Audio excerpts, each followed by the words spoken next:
그러니까 공식 직함이 대선 때 이제 대변인.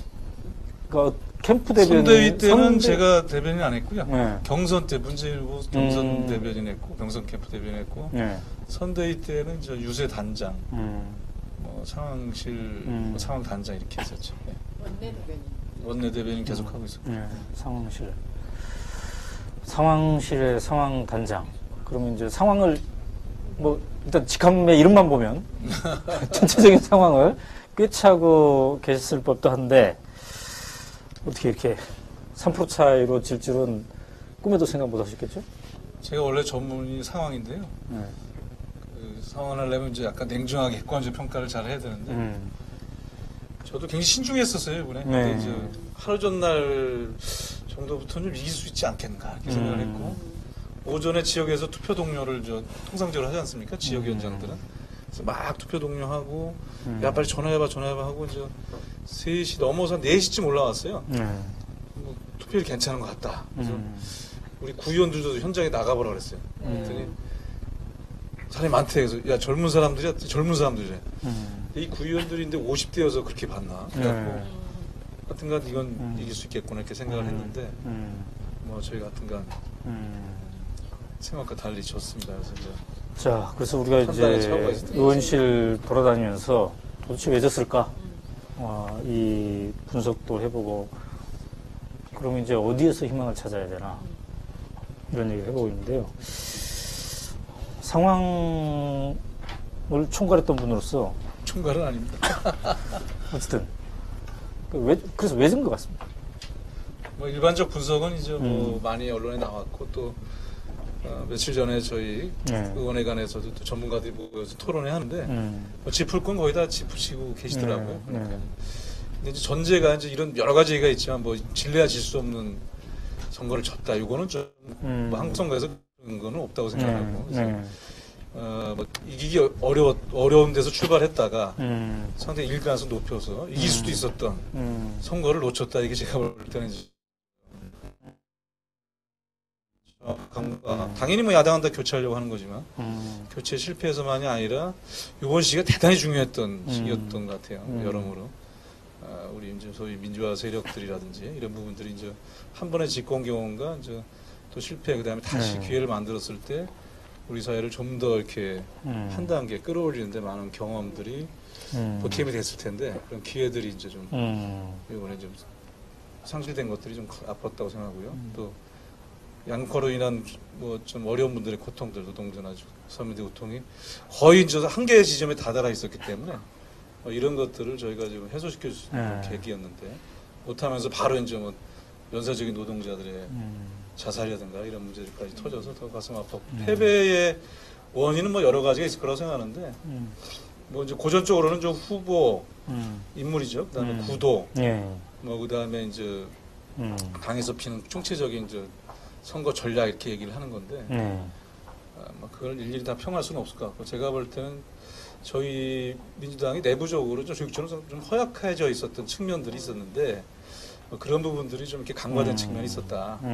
그 허약점이라는 게 뭐 조직이 지역에서 약하다든지 이런 것도 있겠지만 이 정당이 기본적으로 내부의 끊임없이 갈등을 뭐 경쟁을 통해서 다시 하나의 목표를 묶어내고 그걸 가지고 집권을 향해서 나간 건데 흔히 말하는 경선도 치르고 하지 않습니까? 이런 걸 통합시켜가는 힘이 굉장히 약화되어 있었던 것 같아요.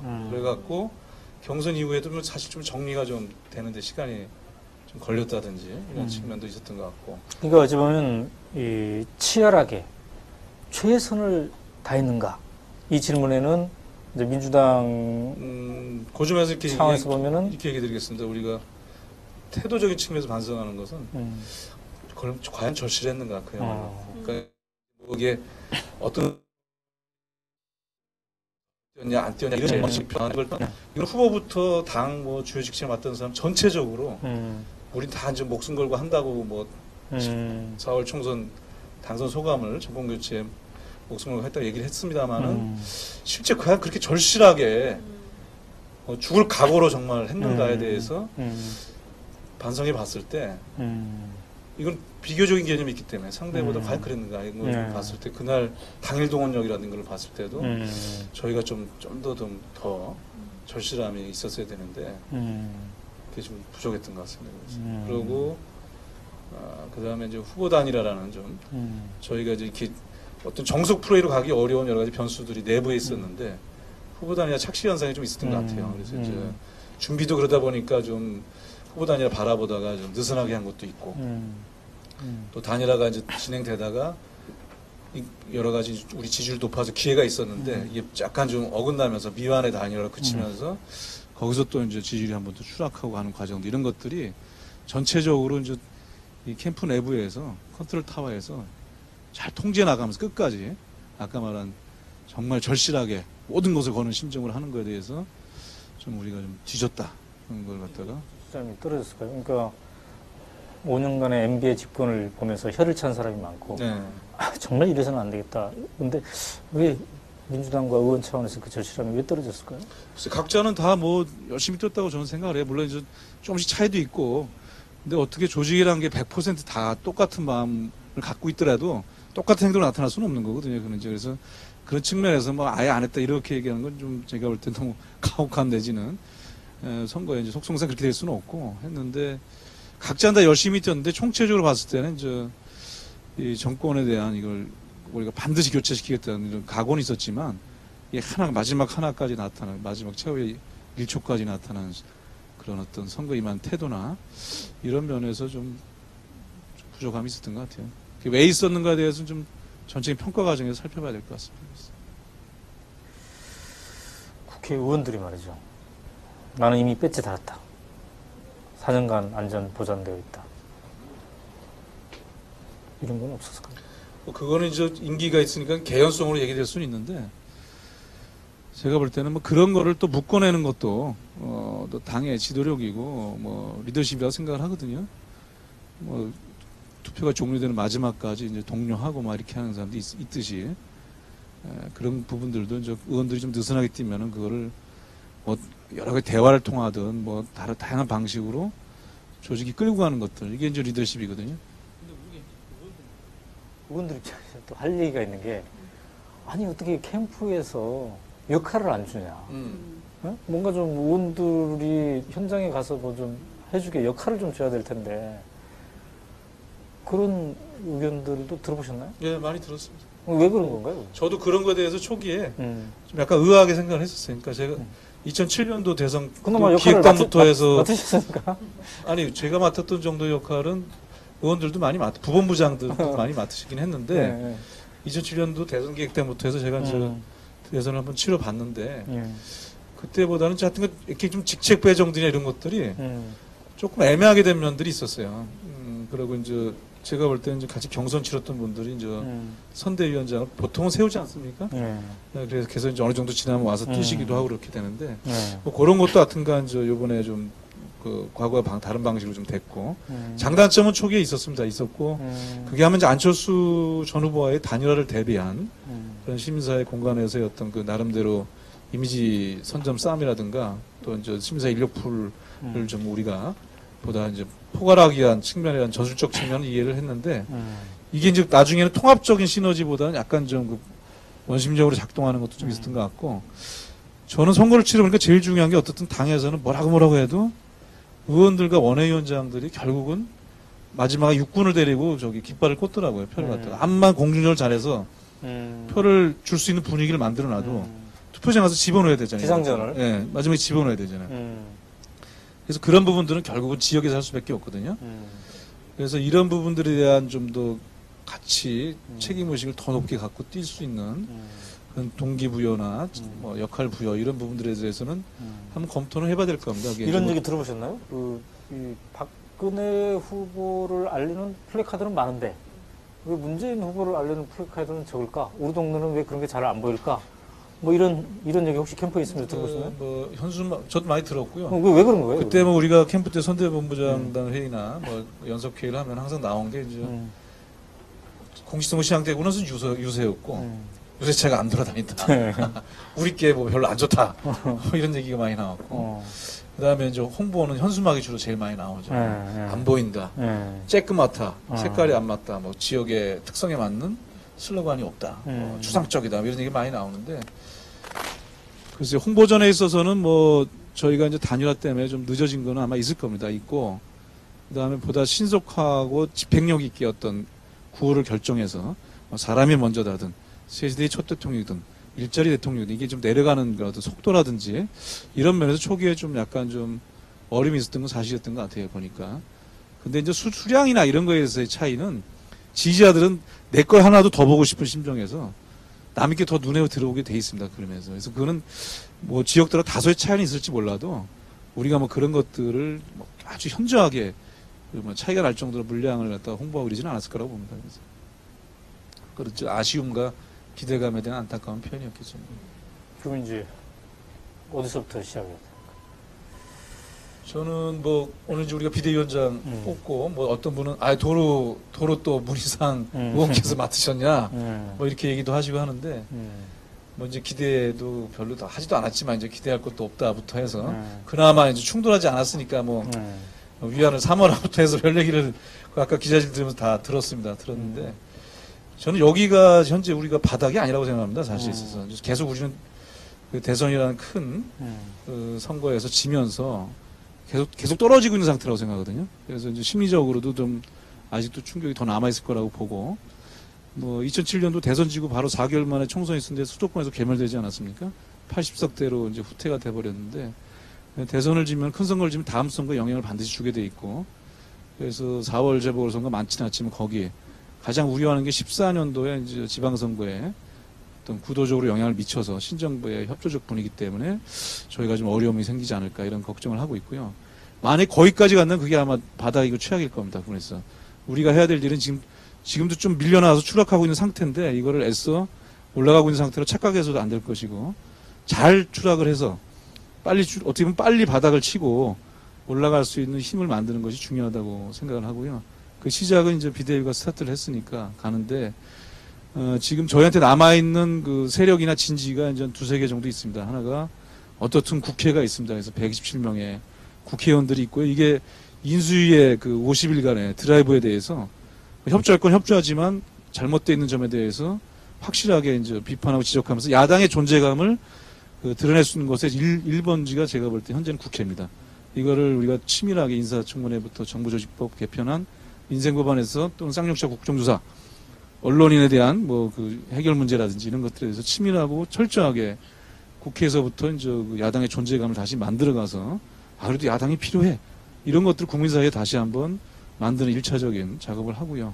비대위가 이제 3개월 될지 4개월 될지 약간 유동적이긴 합니다만은 비대위 과정에서 신속한 수습, 정확한 평가, 그다음에 혁신적이고 공정한 전대회의 준비 이거를 갖다가 진행하면서 전당대회에서 새로운 리더십들이 진짜 2013년도부터 우리가 원하는 2013년 체제가 되지는 않았지만 그 가치는 남아있는 거 아니겠습니까? 평화나 복지나 이제 경제민주화라든지 이런 것들이 이런 문제들에 대해서 2013년 체제, 우리 당 체제가 되겠죠. 2013년 당 체제를 세우기 위한 새로운 리더십들의 치열한 가치와 이념을 중심으로 한 경쟁이 저희 당을 살려낼 거라고 생각합니다. 자, 그 선거에서 막 뛰면서 몸살 안 났나요? 그 뒤에? 몇 번 좀 뭐 감기 몸살이 있었는데 크게 아프진 않았습니다. 다행입니다. 개인적으로 어떻게 추스려 가고 있습니까? 뭐 똑같은 그래도 나올 수 있는 사무실이 있고 또 이렇게 역할을 하고 그러니까 좀 빨리 추스름이 됐습니까? 아니면 어떻습니까? 몸을 혹사해서 이제 마음의 부담을 더는 방식들이 일반적 방식이고요, 요새. 저희 끝나자마자 이제 그동안 묶였던 지역에 송년회들이 많아서 지역 행사죠. 그거를 이제 뭐 하루에 10개씩 뛰면서 정신없이 돌면서 그냥 가서 죄송하다. 열심히 할 테니까 지켜봐 주시고 다시 한번 사랑을 줄 수 있는 민주당이 되겠다고 이제 그냥 후한무치하지만 그렇게 하고 다녔고요. 국회에서 어떻든 간에 지금 이제 인수위 출범에 맞춰서 우리가 할 수 있는 역할들을 해야만 그러니까 절망에 빠져 있는 좀 약자들이 먼저 작은 뭐 희망이라도 좀 끈을 놓지 않게 하는 역할을 해야겠다는 심정에서 현재 남아있는 국회에서 하고 있고요. 지금 또 하나 진지가 이제 245개 전국에 있는 그 지역위원회거든요. 근데 이제 뭐 많이 깨지기도 하고 지금 어려움도 있지만 어차피 아까 말한 대로 지역에서 현장에서 다시 시작할 수밖에 없습니다. 저는 이제 우리 당의 어려움이 이제 새로운 어떤 새 시대에 맞는 가치를 정말 보편적으로 주장해서 나온 것도 최근에 없었지만 예를 들면 경제민주화를 주장한다 그러면 거기에 맞는 지도력이 따라오지 못한 게 있어요. 그러니까 이제 뭐 그냥 학자들이 얘기한다든가 뭐 이런 거고 그걸 진짜 현장에서부터 실천하면서 올라왔던 사람의 이런 것들이 좀 결합이 안 되다 보니까 상대방이 그걸 갖다가 뭐 카피해도 별 차별성이 없게 되는 뭐 이런 거였다고 생각하는데 그래서 다시 이제 새로운 가치를 현장의 지도력을 통해서 만들어가는 것들이 반드시 그 융합되지 않으면은 뭐 지역에서의 신뢰라든지 또는 요번에 많이 지적되는 저 5060 세대들에 대한 신뢰를 만드는데 어렵겠다. 그걸 꼭 해야 된다. 남동을입니다. 남동을이죠. 네. 그럼 이제 지역 유권자들에게 이번 대선에 대한 평가 이것도 좀 해야 되지 않을까요? 예. 네. 저희 지역은 한 졌습니다. 한 0.7% 정도. 그래서 총선 때 제가 있으니 졌으니까 저도 좀 못한 거죠. 좀 못했는데 많이 지진 않았는데 뭐 원인은 좀 나름대로 분석을 좀 했고요. 뭐 이제 그런 부분들에 대해서는 보강을 좀 하겠습니다. 지역 보고서는 이제 뭐 지금 일단 객관적 데이터는 받아놓은 상태인데 저희 지역에 보니까 제가 개표하는 날 보니까 우리가 여러 가지 이제 희망적인 그 막 수치를 막 듣잖아요. 개표하면서도 출구조사 말고 다른 건 없어. 뭐 출구조사는 없어. 막 이래갖고 하는데 지역에 전화해 보니까 가장 좋은 지역에서 개표라는 게 들어가 보면은 한번 까면 일정하게 나와요. 그 비율이 거의 일정하게 나오고 그 동별 그동안 누계 통계치가 크게 안 벗어나는데 저희 지역에서 제일 좋은 지역에서 내가 전화를 해보니까 개표 종사함한테 참관인한테 그랬더니 한 100여 표밖에 못 이겼다는 거야. 제일 좋은 지역에서. 그리고 항상 비슷비슷한 적이 있어요. 평균적인 지역. 여기서 졌다는 거야. 두 군데서. 그래서 나한테는 얘기가 그때 한 7시 반쯤? 그러니까 한 8시 좀 안 되는데 어려울 것 같습니다 그러더라고. 그 다른 선거구 한두 군데 해보니까 비슷해. 그러면 이거는 어렵거든요. 그래서 나중에 보니까 좀 더 정확하게 투표소별 통계는 아직 선관위가 발표는 안 했는데요. 빌라가 집중된 지역에서 좀 표가 좀 저희가 좀 진 것 같고요. 그게 이제 뭐 두 가지 형태의 빌라가 있는데 이제 젊은 상구지 사는 원룸 형태가 있고 저희 지역은 그런 게 아니고 이제 좀 어려우신 분들이 뭐 독거들도 많고 요즘은 이런 데서 이제 많이 표가 좀 저희가 빠졌더라고요. 출발을 하기 위해서는 제대로 된 평가 이게 이제 필요할 텐데 뭐 당은 당 차원에서 하겠지만 또 개개 의원들이 자기 역할과 또 자기 지역에서의 어떤 평가 이런 것들을 해서 유권자들에게 나눠주면 좋을 것 같습니다. 네. 예, 그러겠습니다. 정리되면 오만주세도 한번 실어주시고. 예, 오늘 인터뷰에 응해주셔서 감사합니다. 고맙습니다. 굉장히 지금 힘이 펄펄 넘치는 때가 아니라 좀 힘이 빠지는 기간임에도 불구하고 이렇게 응해주셔서. 대선 때 봤을 때는 감사하고요. 저희가 나름대로 좀 네. 좋은 결과에 대한 희망도 좀 갖고 있어서 네. 얼굴이 밝았죠? 지금보다. 그렇죠. 이게 이제 새로 또 출발하는 거니까요. 예. 네.